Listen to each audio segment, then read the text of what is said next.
कांटों से और दुष्ट लोगों से बचने के दो उपाय हैं। पैर में जूते पहनो और उन्हें इतना शर्मसार करो कि वो अपना सर उठा ना सके और आपसे दूर रहे। इस दुनिया में वह खजाना नहीं है जो आपको आपके गुरु ने ज्ञान का एक अक्षर दिया उसके कर्ज से मुक्त कर सके।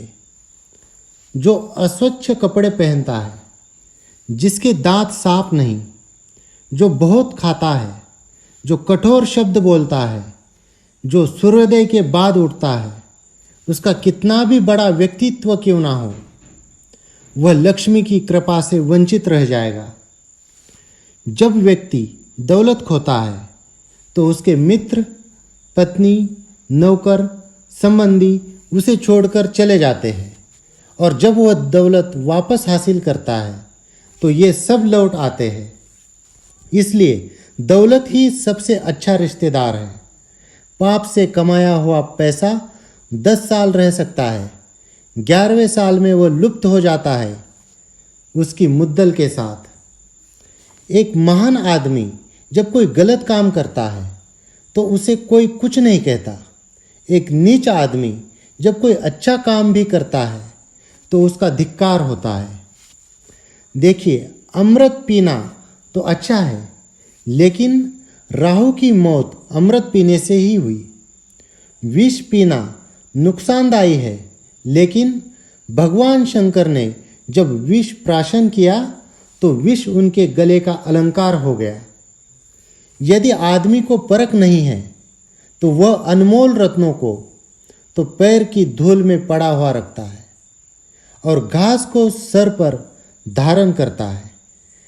ऐसा करने से रत्नों का मूल्य कम नहीं होता और घास के तिनकों की महत्ता नहीं बढ़ती। जब विवेक बुद्धि वाला आदमी आता है तो हर चीज को उसकी जगह दिखाता है। शास्त्रों का ज्ञान अगाध है, वो कलाएं अनंत जो हमें सीखनी चाहिए। हमारे पास समय थोड़ा है। जो सीखने के मौके हैं उसमें अनेक विघ्न आते हैं, इसलिए वही सीखे जो अत्यंत महत्वपूर्ण है। उसी प्रकार जैसे हंस पानी छोड़कर उसमें मिला हुआ दूध पी लेता है, वह आदमी चंडाल है जो एक दूर से अचानक आए हुए थके मांदे अतिथि को आदर सत्कार दे बिना रात्रि का भोजन खुद खाता है। एक व्यक्ति को चारों वेद और सभी धर्मशास्त्रों का ज्ञान है, लेकिन उसे यदि अपने आत्मा की अनुभूति नहीं हुई तो वह उसी चमचे के समान है जिसने अनेक पकवानों को खिलाया लेकिन किसी का भी स्वाद नहीं चखा। चंद्रमा जो अमृत से लबालब है और जो औषधियों के देवता माना जाता है, जो अमृत के समान अमर और दैदीप्यमान है, उसका क्या हश्र होता है जब वो सूर्य के घर जाता है, अर्थात दिन में दिखाई देता है। तो क्या एक सामान्य आदमी दूसरे के घर जाकर लघुता को नहीं प्राप्त होगा? दुनिया में बांधने के ऐसे अनेक तरीके हैं जिससे व्यक्ति को प्रभाव में लाया जा सकता है और नियंत्रित किया जा सकता है। सबसे मजबूत बंधन प्रेम का है। इसका उदाहरण वह मधुमक्खी है जो लकड़ी को छेद सकती है, लेकिन फूल की पंखुड़ियों को छेदना पसंद नहीं करती, चाहे उसकी जान चली जाए। चंदन कट जाने पर भी अपनी महक नहीं छोड़ते।